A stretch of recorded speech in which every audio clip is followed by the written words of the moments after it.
అన్నదమ్ముళ్ళు సొంత చెల్లెళ్ళనే ఇంట్లోకి ఎలగొడుతారు.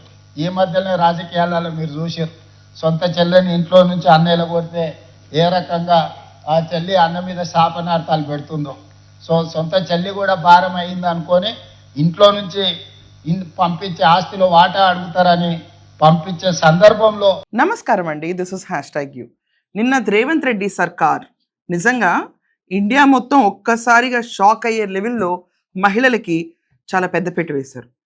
మహిళల దయ వల్లే మేము ఈ ప్రభుత్వం ఫామ్ అయింది, వాళ్ళు మా వెనకమాల నుంచున్నారు కాబట్టి ఈరోజు కాంగ్రెస్ ప్రభుత్వం ఇక్కడ పదవిలోకి రాగలిగింది అండ్ గవర్నమెంట్ సాఫీగా జరగగలుగుతుంది కాబట్టి మహిళలకి రుణం తీర్చుకుంటున్నాం మేము అనే రీతిలో రేవంత్ రెడ్డి సర్కార్ నిన్న మహిళల కోసం పెద్దపీట వేశారు.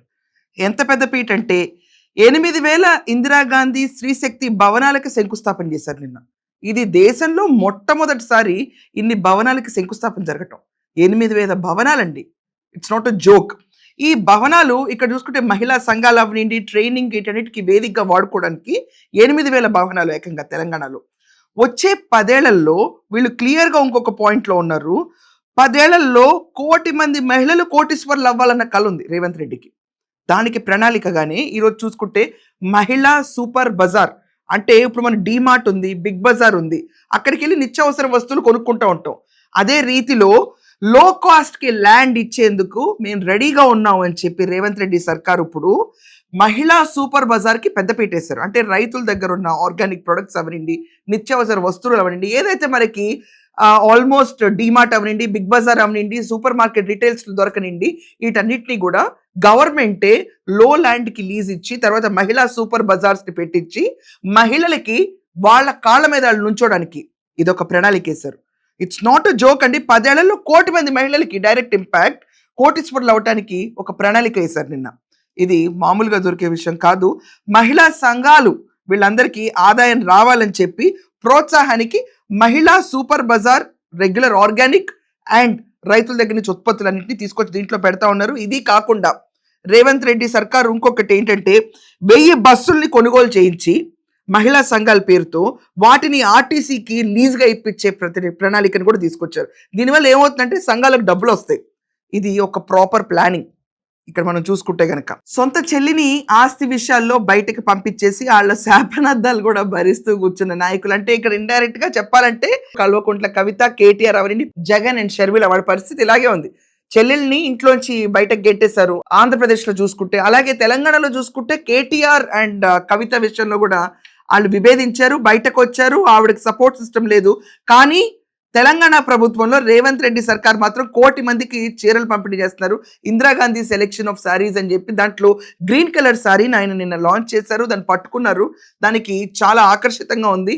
ఈరోజు తెలంగాణ మహిళలకి ఇంత పెద్ద పెట్టేసి వాళ్ళని సగౌరవంగా వాళ్ళ కాళ్ళ మీద వాళ్ళు నిలబడేటట్టు Revanth Reddy he's taken up this initiative.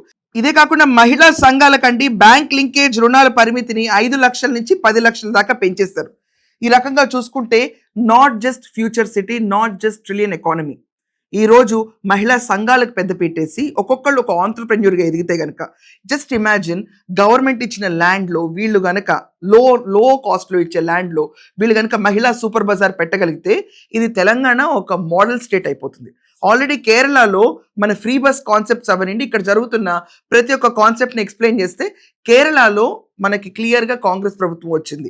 ఇప్పుడు రేవంత్ రెడ్డి తీసుకున్న 10 ఏళ్లలో 1,00,00,000 మంది మహిళలు కోటీశ్వర్లు కావాలన్న కళ అవనండి, లేకపోతే మహిళా సూపర్ బజార్స్ అవనండి, లేకపోతే ఈరోజు డైరెక్ట్గా 1,00,00,000 మందికి పైగా మహిళలకి ఆడబిడ్డలు సొంత చెల్లెళ్ళుగా భావించి వాళ్ళకి చీరలు పంపించడం అవనండి.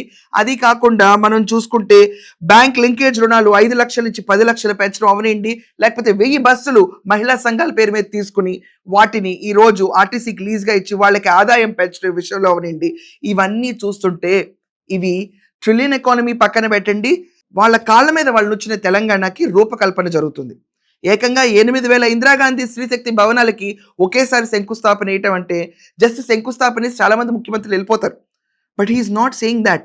ఆయన క్లియర్గా ఉన్నారు, శంకుస్థాపన వేసి 2034 దాకా నేనే ముఖ్యమంత్రి ఉంటాను, ఇవన్నీ కంప్లీట్ చేసి తర్వాత మీ పవర్ ఇచ్చినా కూడా తీసుకోను, నేను వెళ్ళిపోతాను, నా బాధ్యత తెలంగాణలో అయిపోతుంది అని చెప్పి క్లియర్గా మెన్షన్ చేస్తున్న సీఎం రేవంత్ రెడ్డి.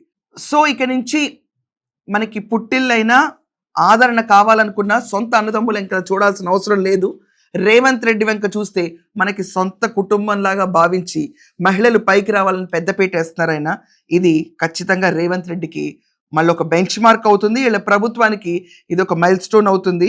ఈ రకంగా చూసుకుంటే వచ్చే ఎన్నికలకి మహిళా ఓట్లు మళ్ళీ ఎక్కడ అటు ఇటు కూడా డిటర్ అవ్వకుండా, ఎందుకంటే ఆల్రెడీ ఉమెన్కి ఇంత పెద్దపీట వేయడం ఒకటే కాదండి, women even see emotional values, sentiment values ఇవన్నీ చాలా ఎక్కువ ఉంటాయి.